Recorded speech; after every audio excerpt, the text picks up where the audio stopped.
दोस्तों नमस्कार, मैं उदय प्रताप यादव आप सभी का आपके अपनी यूट्यूब चैनल उदय जीतने में बहुत बहुत हार्दिक स्वागत, अभिनंदन और वंदन करता हूं। आशा करता हूं आप लोग भी ठीक होंगे, मस्त होंगे और अपनी तैयारी को जारी रखे होंगे। तो चलिए दोस्तों, हमारी जो अगले लेक्चर की जो श्रृंखला है उसमें है भारत और उसके पड़ोसी देश। इसमें हम जानेंगे पड़ोसी देश, जो भारत के पड़ोसी देश से जो सीमा साझा करता है उन सीमाओं का जो नाम है उसको हम जानेंगे। और दूसरी ये जानेंगे कि जो भी हमारे पड़ोसी देश हैं उन देशों के मुद्रा, राष्ट्रीय खेल, संसद या उनकी जो संस्थाएं, जो न्यूज़ चैनल है, जो उनकी प्रसिद्ध नदियां हैं, पर्वत हैं या जो उनकी भाषाएं हैं, उनके बारे में हम विस्तृत जानकारी आज लेंगे। तो चलिए दोस्तों, शुरुआत करने से पहले अगर आप हमारे यूट्यूब चैनल पर नए हैं तो हमारे चैनल को सब्सक्राइब करें, लाइक करें और शेयर करें। चलिए दोस्तों, हम शुरुआत करते हैं अपने भारत से। जैसा कि दोस्तों आप लोगों को पता होगा कि हमारा जो भारत है वह दक्षिण पूर्व एशिया में स्थित विश्व का 7वां सबसे बड़ा देश है। और इस देश के जस्ट पश्चिम साइड में अरब सागर है और पूर्व साइड में बंगाल की खाड़ी है और नीचे एक हमारा छोटा सा देश है जिसका नाम है श्रीलंका। यह हमारे देश से या पाक जलमंडल के माध्यम से यह अलग होता है। तो चलिए हम देखते हैं पहले भारत के बारे में जानकारी तो सबको होगा ही होगा, लेकिन फिर भी एक नज़र इस पर हम दौड़ा लेते हैं।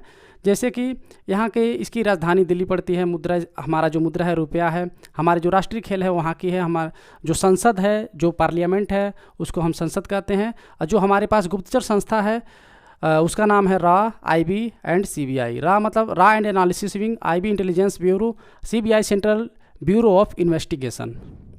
हमारी जो न्यूज़ चैनल है वह दूरदर्शन है। जो नदी है हमारी गंगा है। जो पर्वत है जो हमारे भारत में अवस्थित हैं वह काराकोरम हो गया, लद्दाख हो गया, जस्कर हो गया, या हिमालय का वो जिसको हम ट्रांस हिमालय बोलते हैं, या बृहद हिमालय हो गया, या मध्य हिमालय हो गया, या शिवालिक की पहाड़ियाँ, ये तमाम पहाड़ियाँ जो हमारे भारत में अवस्थित हैं। और लेकिन जो सबसे उच्च शिखर है वह काराकोरम श्रेणी में ही मिलता है, उसका नाम है K2, ठीक है ना। और उसकी जो टोटल हाइट पड़ती है वो 8611 मीटर, ठीक है ना। हमारे पास कोई राष्ट्रीय भाषा तो नहीं है, लेकिन हम एक तरह से राजकीय भाषा के तौर पे हम लोग हिंदी का इस्तेमाल कर सकते हैं। और अन्य भी जो हमारे पास जो प्रदेश हैं उनके एक अलग भाषा है, ठीक है। तो चलिए हम देखते हैं यहाँ पे पहले हम देखते हैं भारत की सीमा। भारत की जो सीमा है पश्चिम साइड लगती है हमारी पाकिस्तान से। पाकिस्तान हमारे भारत के 4 राज्यों के साथ सीमा साझा करता है। पहला गुजरात, दूसरा राजस्थान, तीसरा यहाँ पे पंजाब और चौथा जम्मू कश्मीर, ठीक है। तो और पाकिस्तान और भारत के जो सीमा है इसका जो नामकरण है यह 1947 में इसका नामकरण किया गया था। और 1947 में जब हमारा देश आज़ाद हुआ था तो उस समय एक सीमा आयोग बना था और उस सीमा आयोग के जो अध्यक्ष थे वो थे सर रेडक्लिफ। तो जब सर रेडक्लिफ ने इस सीमा का निर्धारण किया था तो सर रेडक्लिफ के नाम पर ही इस सीमा का नाम जो रेडक्लिफ रेखा रख दिया गया। यह उस समय यह पश्चिमी पाकिस्तान था और जो पूर्वी पाकिस्तान था वो बांग्लादेश था। तो बांग्लादेश की जो सीमा रेखा थी उसको भी रेडक्लिफ रेखा के नाम से जाना जाता है, ठीक है। तो ये पाकिस्तान है यह, और इसकी जो राजधानी पड़ती है वह पड़ती है इस्लामाबाद। और इसकी जो मुद्रा है वह है पाक रुपया। और इसका जो राष्ट्रीय खेल है वह हॉकी, यानी कि हमारा जो राष्ट्रीय खेल और पाकिस्तान का जो राष्ट्रीय खेल है वह हॉकी है। और इसकी जो संसद, जैसे हमारे यहाँ संसद को संसद ही कहते हैं, और लेकिन यहाँ का जो संसद है उसको नेशनल असेंबली कहते हैं, ठीक है। उसको क्या कहते हैं? नेशनल असेंबली, यानी कि वहाँ के जो पार्लियामेंट है उसको नेशनल असेंबली कहते हैं। वहाँ की जो गुप्तचर संस्था है उसका नाम है ISI, इंटर सर्विसेज इंटेलिजेंस। उसका जो चैनल है, जो न्यूज़ चैनल वहाँ चलता है डॉन, वह कराची से प्रकाशित होता है। यहाँ की जो प्रमुख नदी है वह सिंधु और इसकी सहायक नदियाँ हैं, ठीक है। यहाँ से जो सिंधु नदी निकलती है, तिब्बत से सिंधु नदी निकल के ये जम्मू कश्मीर के रास्ते होते हुए यह आकर के अरब सागर में मिल जाती है, ठीक है। तो यह नदी है। और इसमें एक जानकारी और, यह जो सिंध नदी पाकिस्तान से होकर के जब बहती है तो इसमें इसकी सहायक नदियाँ हैं इसको, चाहे झेलम हो गया या रावी हो गया या चिनाब हो गया या सतलज हो गया, ठीक है। इनके माध्यम से जब ये नदियाँ जब पाकिस्तान से होते हुए जब इधर आती हैं तो इन नदियों के माध्यम से पूरे पाकिस्तान में इतना नहरों का जाल बिछाया गया है कि पाकिस्तान को नहरों का देश कहा जाता है। इसीलिए पाकिस्तान में अधिक वर्षा न होने के कारण भी यहाँ पे अच्छा खासा फसल को उगाया जा सकता है और यह कृषि प्रधान देश की श्रेणी में यह शामिल है, ठीक है। और यहाँ के जो प्रमुख पर्वत है वह हिंदू कुश हो गया, सुलेमान हो गया, किरथर हो गया। ये यहाँ पे एक गांठ है जिसको हम पामीर का गांठ कहते हैं। यहीं से यह श्रेणियाँ निकलती हैं, इधर जाती हैं, हिंदू कुश हो गया, सुलेमान हो गया, किरथर हो गया, और पूर्व साइड में इसका हो जाता है हिमालय हो जाता है, ठीक है ना। और उसके जो उधर अन्य श्रेणियाँ बनती उधर चली जाती हैं, ठीक है। तो ये हो गया हमारा पाकिस्तान, और पाकिस्तान के बारे में एक छोटी सी जानकारी। अब हम बात करेंगे अफ़गानिस्तान की। जैसा कि अफ़गानिस्तान की राजधानी कहाँ पड़ती है, काबुल पड़ती है। आज़ादी से पहले यानी कि 1947 से पहले हमारी जो रेखा थी वह डायरेक्ट क्लिप रेखा नहीं हुआ करती थी।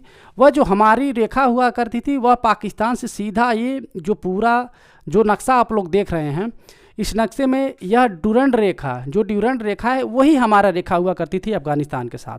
वो तो 1947 में देश जब हमारा विभाजन हुआ उसके बाद से रेड क्लिप रेखा खींची गई थी। लेकिन आज भी हमारी जो रेखा है अफ़गानिस्तान के साथ वह मिलती है। तो वह मिलती कहाँ है, तो वह मिलती है POK में, पाकिस्तान ऑक्युपाइड जो कश्मीर है, लोग जो हमारा ही हिस्सा है वहाँ पे मिलती है। इसकी टोटल 106 किलोमीटर की जो सीमा है भारत का, वह हमारा भारत के साथ अफ़गानिस्तान का हमारा जो सीमा साझा है, और यह भी जो है ड्यूरेंट रेखा के नाम से जाना जाता है, ठीक है। और इसका जो मुद्रा है वह है अफ़गानी। इसका जो राष्ट्रीय खेल है वह है बुजकशी। यह बुजकशी एक ऐसा खेल है कि इसमें एक तरह का ग्राउंड होता है, और इस ग्राउंड में एक सरकटा, चाहे वो बछड़ा हो या वह बकरा हो, उसको रख दिया जाता है। और इसमें 2 टीमें होते हैं, जैसे एक फुटबॉल होता है, और फुटबॉल को जो 11 खिलाड़ी होते हैं वह लेकर के भागते हैं, वह अपने पासे में लेकर के गोल करने की कोशिश करते हैं वैसे, और दूसरे जो होते हैं वह छीनने की कोशिश करते हैं। तो वैसे सेम ही है, लेकिन फ़र्क बस क्या होता है, इसमें बकरा होता है, और बकरे को ही घोड़े के साथ, घोड़े पर से ही उसको उठाना होता है, और उठा करके जो जहाँ पे इसका जो फिनिशिंग पॉइंट होता है वहाँ पे लाके रखना होता है। यह खेल होता है, उसको हम कहते हैं बुजकशी। और अफ़गानिस्तान की जो संसद है उसको हम शोरा के नाम से जाने जाते हैं। यहाँ पे कोई गुप्तचर एजेंसी के नाम से तो कोई बहुत वो नहीं है। यहाँ के जो न्यूज़ चैनल जो चलते हैं पहले, अभी तो मान लीजिए वहाँ पे तालिबानियों ने अधिकार कर लिया है। जब इसके बाद अशरफ गनी वहाँ के राष्ट्रपति हुआ करते थे, तो वहाँ का राष्ट्रीय रेडियो एक है, तो वहीं पे उसी से उसका वहाँ का सारा जो न्यूज़ है प्रसारण हुआ करता था। अब उस पर तालिबान का एक अधिकार है। वहाँ का जो नदी है वह यहाँ के राजधानी के नाम पे ही उसका नदी भी है, काबुल नदी। और यही पर्वत जो यहाँ से पामीर के पठार से जो पश्चिम साइड में जो पर्वत श्रृंखला जो जाती है वही है हिंदू कुश। और यहाँ की जो भाषा है वह फारसी है और पश्तो है। चलिए अब हम देखते हैं, अब हमारे जो सीमा है वह हम इधर आ जाते हैं अपनी पूर्वी साइड में। तो इस पूर्वी साइड में उत्तर पूर्व में हमारी जो सीमा लगती है वो लगती है चाइना के साथ। और चाइना के बीच में जो हमारा रेखा है, जो हमारे सीमा रेखा है, उस सीमा रेखा का नाम है मैकमोहन रेखा। क्या नाम है, तो मैकमोहन रेखा है। यह निर्धारित कब किया गया था, तो यह 3 जुलाई 1914 को यह निर्धारित किया गया था।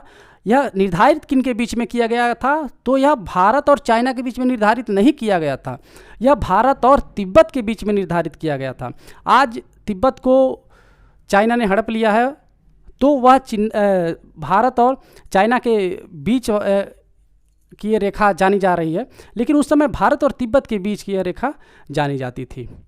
एक शिमला में एक बैठक हुई थी 3 जुलाई 1914 को। उसी सम्मेलन में, उसी बैठक में यह निर्णय हुआ था कि भारत और तिब्बत के बीच में जो सीमा रेखा होगी उसका नाम होगा मैकमोहन रेखा। लेकिन इस मैकमोहन रेखा को चाइना मानने से इनकार करता रहा है। हमेशा चाइना जो है मानने से इनकार करता रहा है। वह यह जो LAC आप लोग देख रहे हैं, LAC जो लिखा है यहाँ, यह जो क्षेत्र है, यह जो उत्तर पूर्व का यह क्षेत्र जो निकला हुआ है, इसको अक्साई चीन के नाम से हम जानते हैं। यह जो चाइना है इसको अपना क्षेत्र बताता रहा है। 1962 में जब युद्ध हुआ था, तो उसी युद्ध में जब युद्ध समाप्त हो गया, तो यह इसकी जो चाइना के जो सैनिक थे वह इन क्षेत्रों पर कब्जा कर लिए थे, और इसी कब्जा पर वह युद्ध संधि हुई, और वहीं से ये सब पीछे नहीं हटे। और तब से लेकर के अभी भी, चाहे वहाँ हो गए, चाहे ये अरुणाचल प्रदेश के यह जो तवांग वाला क्षेत्र है, यहाँ पे यह अभी भी ये लोग बैठे हुए हैं। वो LOC रेखा कहलाती है, लाइन ऑफ एक्चुअल कंट्रोल, ठीक है। और नेपाल के जो मुद्रा है वह युआन है, और यहाँ का जो राष्ट्रीय खेल है वह टेबल टेनिस है। यहाँ के जो संसद है उसको हम नेशनल पीपुल्स कांग्रेस के नाम से जानते हैं। जो यहाँ की गुप्तचर एजेंसियां हैं, जैसे हमारे वहाँ है ना IBCBI, वैसे यहाँ का भी CALD यानी कि सेंट्रल एक्सटर्नल लेंजा डिपार्टमेंट। क्या सेंट्रल एक्सटर्नल लेंजा डिपार्टमेंट। यहाँ के जो चैनल है पीपुल्स डेली है, और यहाँ की सिन्हुआ भी यहाँ का एक समाचार पत्र है। और यहाँ की जो नदी है वह यांगटी सिक्यांग है, सिक्यांग है और हुआंगहो। यहाँ की यह नदियाँ जो हैं बहुत प्रसिद्ध हैं। ठीक है। यहाँ की जो पर्वत श्रृंखला की बात करें तो वो तिनसान हो गया। यहाँ की जो भाषा है वह चीनी हो गया। कुछ देश ऐसे जैसे यहाँ पे है नेपाल, भूटान और म्यांमार। इनके साथ जो हमारा सीमा साझा है इनका कोई विशेष नाम नहीं है। यह हम भारत नेपाल सीमा के नाम से जान सकते हैं, इसको भारत भूटान सीमा के नाम से जान सकते हैं, इसको हम म्यांमार और जो हमारा भारत का सीमा है इसको भारत म्यांमार सीमा के नाम से जान सकते हैं, या इंडो बर्मा सीमा के नाम से हम जान सकते हैं। ठीक है। चूँकि म्यांमार का पहले का जो नाम था वह बर्मा ही हुआ करता था। चूँकि 1935 में भारत शासन अधिनियम 1935 के माध्यम से बर्मा जो है हमसे अलग हो गया और एक अलग राष्ट्र के रूप में यह अवस्थित है आज। ठीक है। तो ये हो गया नेपाल। नेपाल के बारे में जो यहाँ का जो नेपाल का जो राजधानी पड़ती है वो काठमांडू पड़ती है। यहाँ का जो मुद्रा है वह है नेपाली रुपया। यहाँ का जो खेल है वॉलीबॉल है। यहाँ के जो संसद है वह राष्ट्रीय पंचायत जिस कहते हैं। यहाँ की जो नदी है कोसी हो गया, गंडक हो गया, घाघरा हो गया, ये सब निकल के यह हमारे भारत से ही होते हुए इनका प्रवाहित क्षेत्र रहा है। यहाँ का जो पर्वत है हिमालय, वही हिमालय में ही एवरेस्ट अवस्थित है, जो विश्व की सबसे ऊंची चोटी है, जिसकी ऊंचाई है 8,848 मीटर, कहीं कहीं 8,850 मीटर भी देखने को मिलता है। लेकिन अगर एग्जाम में अगर आपके सामने 8,848 भी है और 8,850 भी है तो आपको 8,848 पे ही ट्रिक लगाना है, उसी को एक्सेप्ट करना है। ठीक है। यहाँ के जो भाषा है वह नेपाली है। और यहाँ पे एवरेस्ट है जो नेपाल में, एवरेस्ट तो हम लोग जानते ही हैं, लेकिन यह जो नेपाल में है यह सागर माथा के नाम से एवरेस्ट जानी जाती है। अब हमारा आ गया थिम्पू, भूटान। भूटान की राजधानी क्या है? थिम्पू। और यहाँ का जो मुद्रा है वह भूटानी न्यू गुल्ट्रम। यहाँ का जो खेल है वह तीरंदाजी है। यहाँ का जो नदी है वह मानस नदी है। और मानस नदी सीमा कहाँ बनाती है? वह मानस नदी जो है भूटान और असम के बीच में सीमा रेखा का निर्माण करती है। क्या करती है? सीमा रेखा का निर्माण करती है। कई बार प्रश्न यहाँ से बने हैं कि मानस रेखा जो है, मानस जो नदी है वह किन किन जगह पे या कहाँ पे सीमा का निर्धारण करती है? तो वह भूटान देश और जो यहाँ पे असम है इनके बीच में यह सीमा निर्धारण का कार्य करती है। ठीक है। और यहाँ पे अब हमारा आ जाता है म्यांमार। म्यांमार जो है वह भारत के पूर्व दिशा में स्थित एक राष्ट्र है। और यहाँ के जो राजधानी है वह नई पाई ताव। यहाँ की राजधानी क्या है? नई पाई ताव। यहाँ की जो मुद्रा है वह क्याट है। यहाँ का जो खेल है वह चिनलोन है। खेल का क्या नाम है? चिनलोन। संसद जो है पाइडा नगसू इसका संसद पड़ता है। और जो यहाँ की जो नदी है वह है इरावती नदी। ठीक है। अब हमारा आता है बांग्लादेश। बांग्लादेश की राजधानी पड़ती है क्या? ढाका। ठीक। और यहाँ की मुद्रा जो है वह टका है। जो यहाँ का खेल है वह वॉलीबॉल है। जो यहाँ का संसद है वो उसको हम जाति संसद बोलते हैं। और जो यहाँ पे नदी है वह गंगा है, ब्रह्मपुत्र है और मेघना। यानी कि गंगा जब आती है और इधर से जब यहाँ से हिमालय से निकल के जब गंगा आती है और जब तिब्बत से होते हुए जब यहाँ ब्रह्मपुत्र नदी प्रवेश करता है, प्रवेश करके यह असम और अरुणाचल प्रदेश से होते हुए जब यह आता है और जब यहाँ पे मिलता है, यहाँ पे जो सिलहट की जो पहाड़ी क्षेत्र है उससे जो है मेघना नदी आके यहाँ पे मिलती है। और यह मेघना के नाम से यह बहती हुई जो है वह बंगाल की खाड़ी में जा कर के यह नदियाँ जो है गिर जाती है। ठीक है। तो लेकिन यहाँ पे यह चाहे गंगा हो गया, ब्रह्मपुत्र हो गया, या इनका जो सम्मिलित नाम के रूप में अंतिम अवस्था में जाकर के यह बंगाल की खाड़ी में मेघना के तौर पे यह गिर जाते हैं। तो ये जो नदियाँ आकर के इतनी यहाँ पे संकीर्ण हो गई हैं कि बांग्लादेश पूरा नदियों का ही देश कहलाने लगा है। यहाँ पे नदियों का इतना बरसत जो है कि यहाँ पे नदियाँ ही नदियाँ हैं। इसीलिए बांग्लादेश को नदियों का देश कहते हैं। बांग्लादेश को क्या कहते हैं? बांग्लादेश को नदियों का देश कहते हैं। ठीक है। अब यहाँ पे हमारा है श्रीलंका। शायद थोड़ा छोटा दिख रहा हो, यहाँ पे है श्रीलंका। और श्रीलंका जो है भारत से पाक जल मध्य के माध्यम से यह अलग होती है। यहाँ पे 2 खाड़ियाँ भी हैं, एक मन्नार की खाड़ी और एक पाक की खाड़ी के नाम से जानी जाती है। और श्रीलंका की जो राजधानी है, यहाँ की 2 राजधानी है। श्रीलंका की जो है यहाँ पे 2 राजधानी है, यहाँ पे एक कोलंबो और दूसरी जो है श्री जयवर्धनेपुरा कोट्टी, ठीक है। और जो यहाँ की मुद्रा है वह लंकाई रुपया है। जो खेल है यहाँ का वॉलीबॉल है। जो संसद है वह है डेमोक्रेटिक सोशलिस्ट संसद। और राजधानी जो है ये तो बताए हैं कि 2 इसकी राजधानी पड़ती है। और यहाँ की जो नदी है उसका नाम है महाबेली गंगा। और ये जो भाषा बोलते हैं ये लोग, ये बोलते हैं सिंहली और तमिल बोलते हैं। इनका जो उत्तरी बहुल्य जो इलाका पड़ता है वह तमिल सर्वाधिक मात्रा में तमिल रहते हैं। तो इसीलिए यहाँ पे तमिल बहुल्य होने की वजह से यहाँ की जो भाषा है वह तमिल है और सिंहली है, ठीक है। अब जो हमारा इसमें रह गया है वह भारत से कौन से देश हैं जो भारत के कितने राज्यों के साथ सीमा साझा करते हैं। तो यहाँ पे जो पाकिस्तान है, मैंने शुरुआत में ही बताया, पाकिस्तान जो है भारत के 4 राज्यों के साथ सीमा साझा करता है।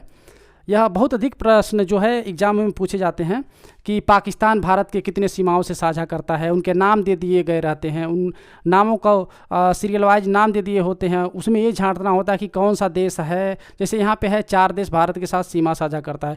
4 देशों के वह अलग अलग डिफरेंट करके भारत के 2800 राज्यों को उठा करके दे देंगे और उनमें से पूछ लेंगे कि कौन सा इसमें सही है कि यह कौन से 4 राज्य हैं जो पाकिस्तान के साथ सीमा साझा करते हैं, या कौन से ऐसे राज्य हैं जो नेपाल के साथ 5 राज्य कौन से हैं जो सीमा साझा करते हैं। इस तरह के प्रश्न एग्जामों में हमेशा बनते रहते हैं और बनते रहे हैं और बनते रहेंगे आगे भी।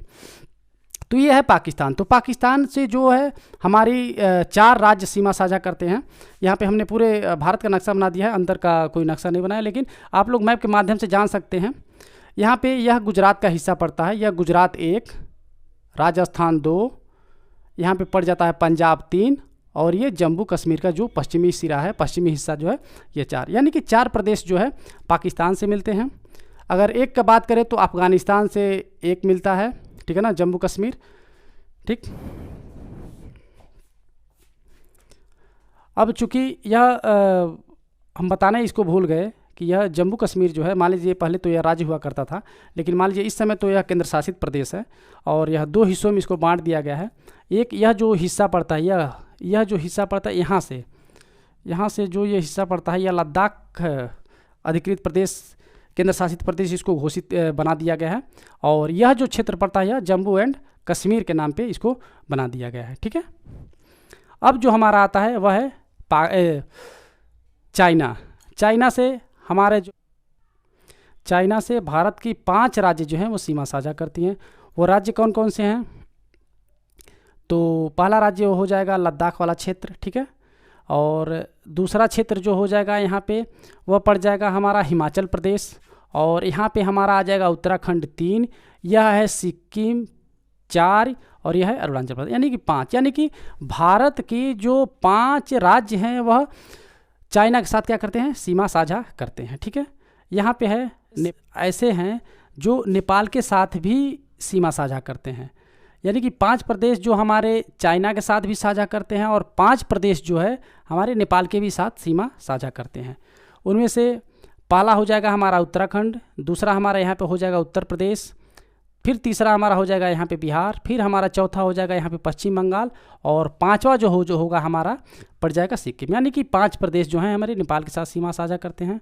और यहाँ पे 4 राज्य हैं जो भूटान के साथ सीमा साझा करते हैं। 4 राज्य कौन कौन से हैं? तो यहाँ पे है एक, यहाँ पे हमारा सिक्किम पड़ जाएगा, यहाँ पे क्या पड़ जाएगा हमारा सिक्किम हो गया, और दूसरा हमारा जो है यहाँ पे पश्चिम बंगाल हो गया, फिर यहाँ पे असम हो जाएगा, और यहाँ पे मेघालय हो जाएगा, ठीक है। यानी कि 1, 2 या भूटान के साथ सीमा साझा करते हैं। यहाँ पे आता है हमारा म्यांमार के साथ भी भारत का जो पूर्वी सिरा है वह 4 राज्य इससे सीमा साझा करते हैं। उसमें से ये हो जाएंगे, ये यहाँ पे अरुणाचल प्रदेश हो जाएगा, क्या हो जाएगा यहाँ पे अरुणाचल प्रदेश हो जाएगा, फिर यहाँ पे हो जाएगा नागालैंड, फिर यहाँ पे हो जाएगा मणिपुर, फिर यहाँ पे हो जाएगा मिजोरम। 4 राज्य ऐसे हैं जो म्यांमार के साथ क्या सीमा साझा करते हैं। अब यहाँ पे जो रह गया है वह है बांग्लादेश। वह क्या है? वह है बांग्लादेश। और बांग्लादेश भी भारत के 5 राज्यों के साथ सीमा साझा करता है। यहाँ पे पहला यहाँ पे हो जाएगा पश्चिम बंगाल, यहाँ पे दूसरा हो जाएगा असम, तीसरा यहाँ पे हो जाएगा मेघालय, चौथा यहाँ पे हो जाएगा त्रिपुरा और पांचवा यहाँ पे हो जाएगा मिजोरम। ठीक है, तो चलिए हम लोगों ने आज देखा भारत और उसके पड़ोसी देश, और इन यहाँ पे जो बहुत अधिक महत्वपूर्ण है, जिसे देखने की ज़रूरत है और कंठस्थ करने की ज़रूरत है, और ये एग्ज़ाम में आएंगे ही आएंगे, वह क्या है? तो वह है यहाँ पे खेल। देखिए, राजधानी तो लगभग सारे लोगों को पता होता है, तो राजधानी तो बहुत छोटा सवाल हो जाएगा, राजधानी बिल्कुल नहीं आने वाला है। अगर आएगा, चाहे SSC GD में अगर आएगा, तो इतना समझ जाइए कि खेल के बारे में आएगा कि किस देश का, जो इसके जो पड़ोसी देश हैं उन देशों के बारे में पूछेगा, कि देश का नाम दे देगा और पूछ देगा कि उसका राष्ट्रीय खेल क्या है, वहाँ के संसद का क्या नाम है, वहाँ का जो मुद्रा भी पूछ सकता है, लेकिन उतना वो नहीं है। लेकिन खेल और संसद जो है यहाँ पे बहुत अधिक महत्वपूर्ण हो जाते हैं, क्योंकि पहले के पिछले जो जब आप क्वेश्चन पेपर उठाएंगे तो उसमें बार बार देखेंगे कि आप हर जगह इस तरह के प्रश्न को बार बार रिपीट करके, SSC GD हो या कोई भी एग्ज़ाम, 1 डे एग्ज़ाम हो, सब में इस तरह के प्रश्न जो हैं वह पूछेगा। इसलिए यह सिलेबस में है भारत और उसके पड़ोसी देश। ठीक है, तो चलिए दोस्तों, अब कुछ रह नहीं जाता है इसमें, तो चलिए आज का क्लास में बस इतना ही। अगर आपको हमारी ये क्लास अगर अच्छी लगी हो तो हमारी क्लास को आप लाइक कीजिएगा, शेयर कीजिएगा। अगर सब्सक्राइब न किए हों तो सब्सक्राइब करना मत भूलिएगा। दोस्तों, आप लोगों से इसी आशा विश्वास के साथ एक बार पुनः नमस्कार। फिर मिलते हैं अगले लेक्चर में।